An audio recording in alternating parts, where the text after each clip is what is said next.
ഷാജിയേട്ടൻ തിരിച്ച് ശരണ്യയുടെ വീട്ടിലെത്തി. ശരണ്യയുടെ അച്ഛനോട് പറഞ്ഞു, ചേട്ടാ എന്നാലും ചേട്ടന് നോക്കി നിന്നല്ലോ, മക്കൾ മണ്ണെണ്ണ കന്നാസമായി പോയപ്പോൾ ചേട്ടന് തടയാമായിരുന്നില്ലേ?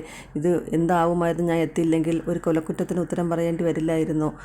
അത് ഒരു പാവം കുട്ടിയാണ്. ബാലചന്ദ്ര മേനോൻ്റെ വീട്ടിൽ ജോലിക്ക് നിൽക്കുകയാണ്. അവളൊരു അനാഥയാണ്.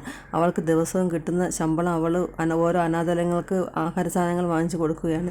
എനിക്ക് അവൾ നന്നായിട്ടറിയാം. എൻ്റെ ഓട്ടോയിലാണ് അവൾ അനാഥാലയങ്ങളിലേക്ക് പോകുന്നത്. ഇതൊക്കെ കേട്ടപ്പോൾ ശരണ്യയുടെ അച്ഛനും സഹോദരങ്ങൾക്കും വിഷമമായി.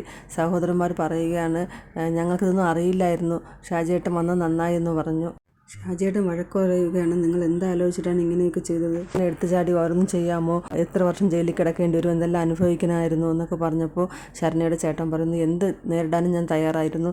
എൻ്റെ അനുജത്തി കിടക്കുന്ന കിടപ്പ് കണ്ടില്ലേ? അവളെ ദ്രോഹിച്ചുപോയിട്ട് ഞാൻ കൊല്ലാൻ വരെ ഞാൻ റെഡിയായിരുന്നു. ചേട്ടൻ വന്നില്ലായിരുന്നെങ്കിൽ തീർച്ചയായിട്ടും അവളെ കൊല്ലുമായിരുന്നു എന്നൊക്കെ പറഞ്ഞു. പക്ഷേ അലീനയെക്കുറിച്ച് അറിഞ്ഞപ്പോൾ അവർക്ക് എല്ലാവർക്കും വിഷമമുണ്ട്. അങ്ങനെ ഷാജിയേട്ടൻ തിരിച്ചിലെത്തിയപ്പോൾ അലീന കുളിച്ചിട്ട് നിൽക്കുന്നുണ്ടായിരുന്നു.